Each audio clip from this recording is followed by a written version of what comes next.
Shalom saudara, jumpa lagi dengan saya Mulyadi Irawan dalam acara Mozaik, Miras Obat-obatan Seks dan Zat Adiktif. Pada episode kali ini, saya akan bicara mengenai satu tema yaitu HIV/AIDS. Supaya kita semua bisa dapat pengertian yang benar dan utuh, apa itu HIV, apa itu AIDS ya. Saya mau katakan bahwa HIV itu bukan penyakit. Ya, itu bukan penyakit. HIV singkatan dari Human Immunodeficiency Virus, yaitu virus yang masuk ke dalam tubuh seseorang dan menyerang sistem kekebalan tubuhnya, saudara. Dan AIDS sendiri artinya adalah Acquired Immune Deficiency Syndrome, yaitu sindrom yang muncul ketika daya tahan tubuh orang menurun. Penyakit yang keluar, saudara ya. Jadi, saya mau katakan HIV adalah virus yang masuk ke dalam tubuh seseorang dan merusak sistem kekebalan tubuhnya. Dan dalam perjalanan waktu, sistem kekebalan tubuh orang akan menjadi lumpuh. Nah, ketika sistem kekebalan tubuh orang menjadi lumpuh, itu yang dikatakan fase AIDS, di mana sekumpulan gejala penyakit muncul karena daya tahan tubuh yang menurun, saudara ya. Penyakit-penyakit bisa toksoplasma, herpes, bisa tuberkulosis, bisa pneumonia, dan juga meningitis, dan banyak lagi penyakit karena AIDS, gitu ya. Karena kekebalan tubuh yang menurun, saudara. Dan HIV itu hanya ada di 4 media, saudara ya. Jadi orang tanya, di mana ada HIV? HIV virus itu ada di darah, ke satu. Yang kedua, ada di cairan sperma. Bukan di spermanya, saudara, di cairan sperma. Ada di cairan vagina, pelumas ya. Dan juga di air susu ibu, saudara. Dan penularannya melalui hubungan seks yang tidak aman ya. Hubungan seks tidak aman melalui darah, transfusi darah, atau jarum suntik yang tercemar. Juga melalui ibu hamil, saudara. Kehamilan, melahirkan, dan menyusui itu bisa menularkan akan virus HIV ya. Ini terjadi ketika orang-orang melakukan perilaku beresiko. Siang hari ini kami di Rumah Damai akan melakukan VCT, saudara. VCT itu adalah Voluntary Counseling Test, yaitu konseling secara sukarela. Setelah itu mereka akan tes. Mereka perlu dapat pemahaman tentang HIV atau AIDS, sehingga kalau mereka ternyata setelah diperiksa hasilnya positif, mereka harus berbuat apa, disiapkan. Dan juga bagaimana kalau hasilnya negatif, apa juga yang mereka harus berbuat. Nah, VCT itu menolong di situ, saudara, supaya mereka tidak mengambil sebuah keputusan yang salah. Karena seringkali informasi yang salah akan mengakibatkan tindakan yang salah, saudara. Ketika seorang pertama kali diinformasikan dia terpapar virus HIV, biasanya orang akan marah, kecewa, menyalahkan diri, yang menyalahkan orang lain, menyalahkan lingkungan, dan juga menyalahkan Tuhan, saudara. Nah, bagaimana ketika orang terpapar virus HIV harus bertindak? Nah, itulah fungsinya VCT. Di situ diberitahu bahwa ini virus sudah ada, berdamai dengan diri. Percaya, sampai hari ini obat-obatan untuk menekan jumlah virus sudah ada. Untuk menyembuhkan belum ada, saudara. Tapi menekan jumlah virus itu ada, yaitu obat-obatan antiretroviral, saudara ya. Di mana obat-obat ini ketika diminum secara teratur, dia akan menekan jumlah virus. Nah, sebelumnya saya akan sampaikan HIV tidak menular lewat apa?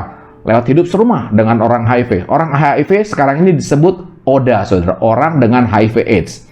Dan orang yang hidup dengan orang yang HIV/AIDS disebut OHIDA, atau orang hidup dengan orang HIV/AIDS ya. Jadi ada ODA, ada OHIDA, supaya mengurangi diskriminasi dan stigma. Karena seringkali orang begitu terkena HIV dikatakan dia HIV. Nah, diskriminasi dan stigmanya itu berat buat dia, saudara ya. Cap buruk ya, bahwa kamu ini gak bermoral, segala macam, banyak hal ya, harus dijauhi. Jadi pemerintah membuat sebuah nama supaya nama ini biar lebih familiar dan juga tidak menimbulkan stigma dan diskriminasi, yaitu ODA ya. ODA. Dan HIV tidak menular melalui tinggal bersama, dengan makan bersama, berenang, berjabatan tangan, berpelukan ya, dan juga gigitan nyamuk. Ada orang yang gigit nyamuk, satu orang nggak bisa, karena ini disebut HIV human. Jadi hanya ada di manusia, saudara, bukan di binatang. Jadi tidak ada lewat binatang, saudara ya. Dan HIV bisa dicegah dengan apa, saudara? Yang kesatu adalah berperilaku seks yang aman, saudara. Ada istilah ABC. Pemerintah menentukan ada ABC. Yang pertama, abstensia. Berkata no to drugs, no to perilaku beresiko. A. B-nya ada be faithful, setia kepada satu pasangan, setia. Tapi ada C. Kalau kita tidak bisa berkata tidak, kalau kita tidak bisa setia, pakai yang C, yaitu kondom. Kondom. Tapi saya di Rumah Damai, kami katakan C-nya kita pakai adalah Christ, Kristus. Tempatkan Kristus di tempat yang utama, sehingga kita bisa jaga hidup kita berkata tidak kepada perilaku berisiko, dan juga bisa setia, ya, karena ada Kristus bersama dengan kita. Yang kedua, kita mencegahnya lewat apa?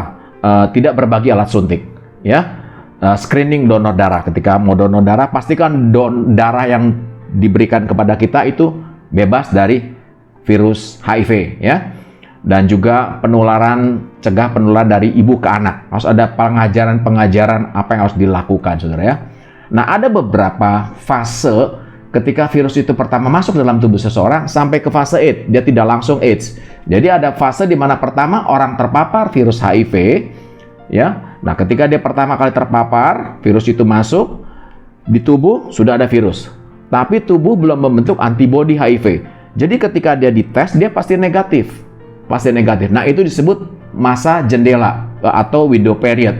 Dan berapa lama window period? Window period 3 bulan.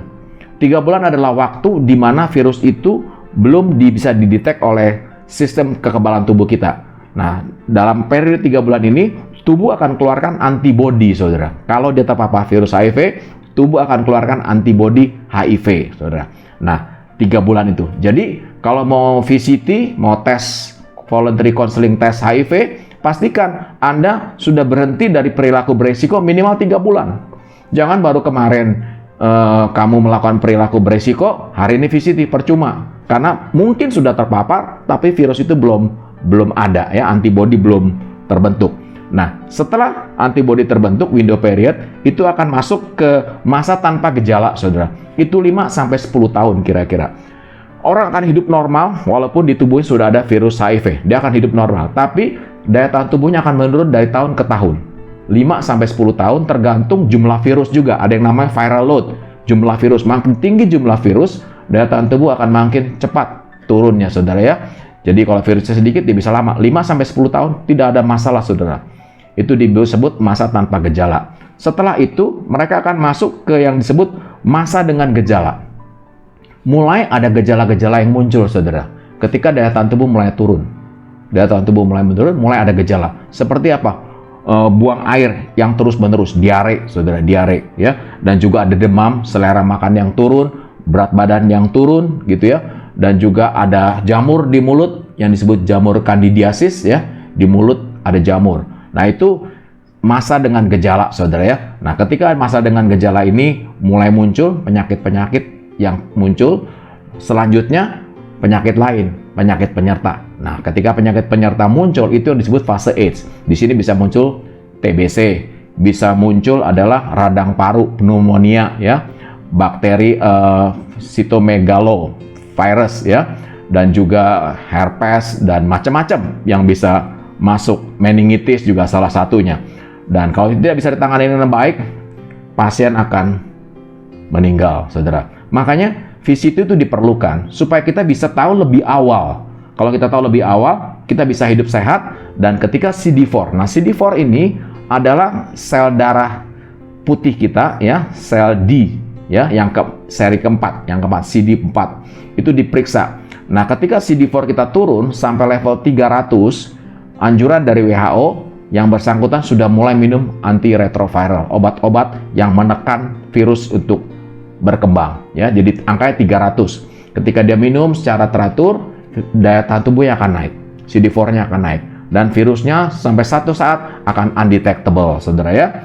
Jadi perlu adanya pemeriksaan di awal. Nah, seseorang tidak bisa divonis HIV tanpa lewat tes. Jadi kita nggak bisa bilang lihat orang kurus dan kita bilang, wah kamu HIV, nggak bisa. Harus lewat tes. Hari ini kita akan adakan VCT, mereka akan di rapid test, saudara. Rapid test atau rapid cepat, tes cepat, ya. Dan ketika dites, kalau negatif ya sudah aman, berarti tidak ditemukan antibodi HIV di tubuh. Tapi kalau ditemukan positif, sebaiknya disarankan yang bersangkutan ambil tes lanjutan, ya, yaitu tes ELISA, setelah itu tes Western blot. Nah, kalau dua-dua itu positif, berarti ya positif gitu loh. Jadi harus dipastikan kebenarannya, ya. Jadi ada CD4, itu bagian dari sel darah putih yang bertugas membunuh penyakit. Kalau dia turun sampai level 300, orang sudah harus minum obat antiretroviral, saudara, ya. Nah, 4 prinsip penularan. 4 prinsip penularan, yang pertama harus ada virusnya. Kalau nggak ada virus ya nggak bisa menular ya, satu. Kedua, harus ada jumlah virus yang cukup untuk menularkan. Harus jumlah virus yang cukup untuk menularkan. Maksudnya apa? Gini, pertanyaan adalah apakah di keringat, di air liur ada virus apa tidak? Ada, tapi jumlahnya terlalu sedikit untuk menularkan. Jadi aman saudara, berpelukan saudara, kena keringatnya orang yang oda, nggak masalah, aman ya. Nah, harus ada jumlah virus yang cukup untuk menularkan. Yang ketiga adalah harus ada jalur masuk. Jalur masuknya bisa hubungan seks, bisa transfusi darah, dan juga bisa air susu ibu ke anak, saudara ya. Di Indonesia, virus pertama HIV pasien dengan AIDS itu pertama kali ditemukan di tahun 1983. Itu ditemukan pada sekelompok orang-orang gay. Dan waktu itu orang berkata bahwa HIV/AIDS itu adalah penyakit moral, ya, karena ditemukan di orang-orang gay dan juga di kelompok PSK, gitu ya. Tapi tidak berapa lama kemudian ada ibu-ibu yang tidak kemana-mana, ibu yang setia, tiba-tiba positif HIV. Ternyata dia tertular dari suaminya. Dan setelah beberapa waktu kemudian ternyata ada anak-anak yang lahir dengan HIV, saudara. Jadi akhirnya kita mau dikatakan bahwa HIV ini bukan penyakit moral. HIV ini bisa mengenai kepada siapa saja yang hidup dengan perilaku beresiko, saudara ya. Dan perkembangan HIV makin hari makin meningkat. Nah, apa yang harus diwaspadai? Pertanyaannya. Jadi jangan saling meminjam peralatan pribadi seperti gunting kuku, ya, sikat gigi, pencukur. Itu jangan saling pinjam, masing-masing punya sendiri, saudara. Karena itu lebih aman. Yang berikut apa? Jangan seks bebas, setia dengan pasangan, saudara ya. Yang berikut adalah apa? Jangan pergunakan narkoba, apalagi yang dengan jarum suntik, ya. Dan hati-hati dengan hal-hal yang berhubungan dengan jarum, seperti tato, tindik, gitu ya. Transfusi darah, hati-hati. Dan yang berikut adalah tadi ABC, abstensia, be faithful, Christ ada dalam hidup kita, ya. Dan sekarang pertanyaannya, bagaimana seorang yang hidup HIV bisa punya anak? Bisa. Caranya, dia harus minum obat dulu secara teratur sampai virusnya undetectable. Nah, penggunaan obat-obat antiretroviral harus dengan kepatuhan, saudara. Harus dengan kepatuhan. Mereka harus minum obat itu seumur hidup atau sampai obat penyembuh ditemukan. Kalau hari-hari ini belum ada obat penyembuh. Jadi hanya obat yang bisa menekan jumlah virus. Jadi dia harus minum obat itu seumur hidup dengan kepatuhan 12 jam. Jadi satu hari 2 kali. Katakan dia jam 9 pagi dan jam 9 malam. Dia harus patuh, saudara. Tidak boleh terlambat. Maksimal terlambat 1 jam, kecepatan 1 jam. Itu saja. Tapi ideal, ada beberapa orang menetapkan hanya 5 menit. Usahakan tepat. Sehingga ODA itu penting diberitahu pengajaran lewat VCT apa yang harus dibuat. Ketika dia harus minum obat antiretroviral, dia selalu ada di kantong. Pastikan kalau dia travel ke luar negeri jangan pernah taruh obat di koper, karena koper bisa hilang atau ketinggalan. Jadi obat harus di kantong atau di tas yang digantung di tangan kita. Kita harus pastikan itu selalu ada bersama dengan kita. Pastikan HP kita ada timer yang mencatat jam kita harus minum obat. Ketika jam itu bunyi, langsung minum. Settingnya harus beberapa kali. Misalkan kita tentukan jam 9 kita minum obat, 9 kurang 5 biar bunyi alarm. Jam 9 bunyi, jam 9 lewat 5 bunyi. Sehingga diingatkan terus. Kalau kita rapat, pastikan sebelum jam 9 kita udah harus ada obat di kantong kita. Jadi itu beberapa yang harus diajar lewat VCT. Nah, kalau mereka minum dengan kepatuhan, virusnya bisa tertekan sehingga undetectable. Ketika virusnya undetectable, dia bisa hubungan suami istri dengan istrinya tanpa kondom 1 kali saja di masa subur istrinya. Hubungan seks. Nah, setelah itu periksa. Kita berdoa dia hamil. Ketika dia hamil, tunggu 3 bulan. Setelah 3 bulan, istrinya dicek. Karena kita takut ada masa window period buat istrinya, ya. Setelah 3 bulan, istri dicek. Kalau istrinya negatif, aman anaknya. Anaknya aman. Itu kalau buat yang prianya HIV. Nah, bagaimana kalau yang wanitanya yang HIV?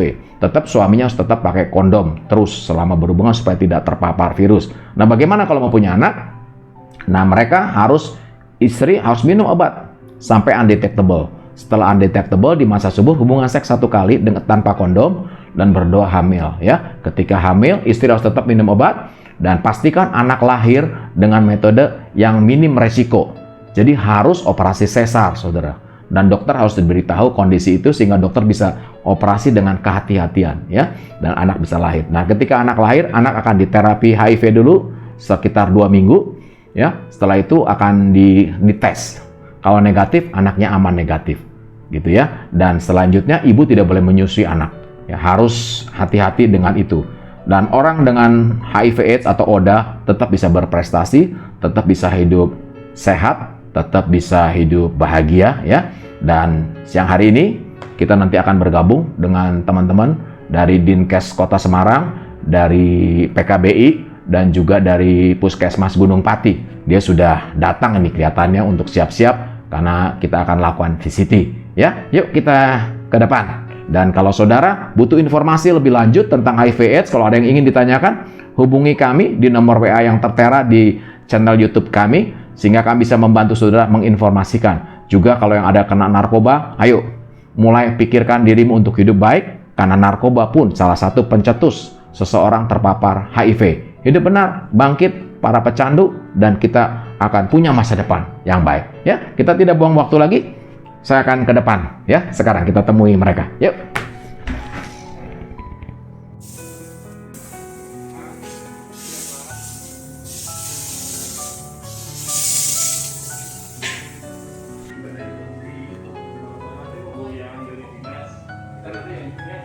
Yang paling berkompeten karena saya mempunyai data kondisi.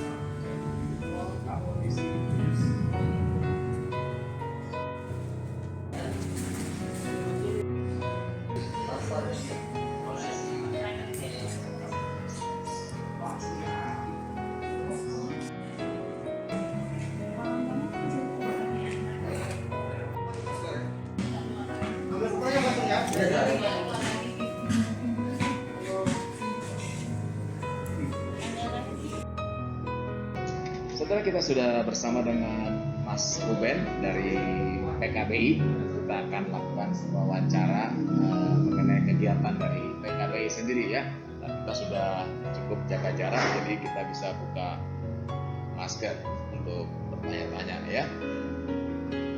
Mungkin Mas Ruben bisa perkenalkan dirinya Mas Ruben dari PKBI dan apa kegiatannya ya. Oke, terima kasih. Perkenalkan, nama saya Ruben. Saya di PKBI bergerak di bidang penanggulangan HIV/AIDS. Jadi konsen kita untuk membantu mengajak teman-teman, khususnya komunitas, yang dimana di situ komunitasnya ada komunitas kawan-kawan dari LSL atau laki-laki suka lelaki, transpuan atau waria yang bisa dibilang, serta teman-teman pengguna nafsa. Jadi karena mereka ini mempunyai resiko cukup tinggi penularan, makanya kami di PKB cukup konsen untuk mengajak teman-teman rutin tes kelayanan, atau biasanya kita sebulan atau 2 bulan sekali ngajakin kegiatan seperti itu. Kalau boleh tahu PKB itu singkatan apa saudara? Perkumpulan Keluarga Besar Indonesia. Perkumpulan Keluarga Besar Indonesia gitu ya. Dan kalau boleh tahu, kenapa Mas Ruben bisa sampai tertarik dengan kegiatan di PKBI? Apakah punya masa lalu latar belakang juga dengan drug atau apa gitu? Ya, jadi kenapa saya begitu gabung dengan PKBI, memang saya mempunyai latar belakang yang cukup dalam tanda kutip suram. Saya sejak SMP sudah mulai bergelut dengan drug.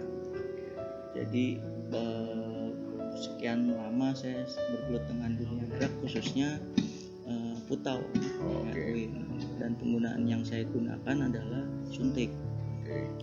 Lalu akhirnya begitu saya ditawarin dengan PKBI, saya lihat program kerjanya seperti apa, akhirnya saya punya kecenderungan tertarik. Tujuannya adalah pengen ngajak teman-teman sih sebenarnya, ada perubahan paling tidak satu level dari kondisi atau keadaan mereka saat ini. Hanya cukup itu aja sih Om, saya tujuannya. Yang kedua adalah uji nyali Om. Kenapa saya bilang uji nyali? Karena sampai saat ini saya bilang saya sudah tidak menggunakan, sampai hari ini saya tidak menggunakan. Nah, dengan saya bekerja di PKBI, saya ketemu dengan teman-teman yang notabene mereka masih aktif menggunakan, itu sebagai ini buat saya, tes ujian nyali buat saya, sampai mana sih mampu menolak ajakan teman-teman, sampai mana saya bisa tahan rasa sugesti saya melihat sesuatu atau barang yang ada di depan saya. Itu sih Om, salah satunya juga seperti itu Om. Itu kerja yang sungguh mulia ya, karena kita dulu pernah ngalami, ketika kita bagikan akan lebih tepat sasaran ya, dan orang yang bersangkutan juga akan lebih bisa menerima karena kita pernah di situ, di situ, dan kita sekarang di posisi yang lebih baik, kita ajak mereka naik ya. Kalau ngomong-ngomong ya mengenai HIV/AIDS ya, di masa pandemi gini ya, ada tren peningkatan atau penurunan atau stabil kira-kira? Kalau saya lihat sih ada tren kenaikan sih, tapi memang tidak signifikan, tidak yang terlalu drastis naiknya, tidak, tapi ada peningkatan. Karena mungkin kan orang ketika dia udah frustrasi ya, usaha nggak bisa, tutup, dia cari hiburan gitu kan ya. Beberapa orang cari hiburan ke tempat yang salah gitu ya, dalam tanda petik ya, akhirnya dia bisa terpapar dari virus HIV sendiri. Dan yang hari ini kita lakukan adalah kan VCT gitu ya. VCT itu kan voluntary counseling test gitu ya. Tujuan diadakan VCT sebenarnya apa sih?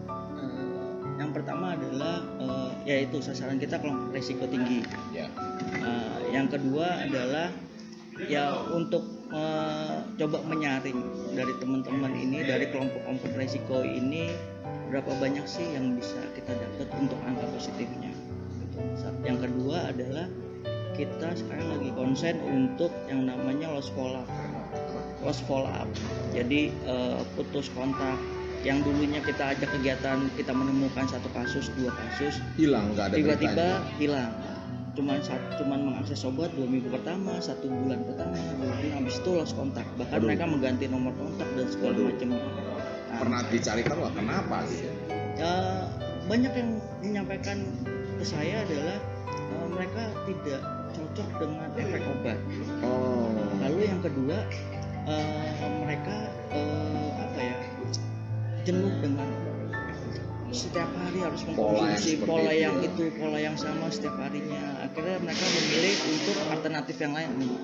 Mungkin mereka obat tradisional atau herbal dan lain-lain. Tapi yang notabene malah justru membuat tubuh resisten. Tapi dari saya dan teman-teman petugas di PKBI sangat konsen untuk hal itu Om. Jadi bila mana ada yang lost contact atau lost follow up yang masih bisa kita kontak, masih kita bisa temui, itu pasti teman-teman akan selalu untuk coba mengajak, merangkul, selalu untuk memberi penjelasan bahwa mereka bahwa dengan obat teman-teman bisa survive, pola hidup bisa lebih baik dan segala macamnya. Dan itu biasanya dilakukan sama teman-teman PKBI Om. Karena ya kita lihat memang cukup banyak gap lost follow up di khususnya Kota Semarang ya Om. Itu sih. Oke, jadi salah satu tujuan dari VCT adalah juga supaya menjelaskan kepada mereka resiko dan juga kesiapan mereka ya untuk menghadapi kondisi bahwa dia ini seorang yang HIV, dan ketika dia harus minum obat, bagaimana dia harus punya kepatuhan dan keteguhan di batin gitu ya untuk terus minum obat ya. Karena obat itu kan harus diminum 12 jam ya, sehari 2 kali gitu ya. Jadi mereka harus konsisten banget gitu ya. Bagaimana caranya menjaga, bagaimana kalau travel supaya tidak ketinggalan obat, segala itu diajarin gitu di VCT gitu ya. Betul. Oke. Kerjaan yang sangat mulia lah. Intinya kita lihat memang hari-hari ini banyak orang yang tidak tahu, anggap enteng aja gitu ya.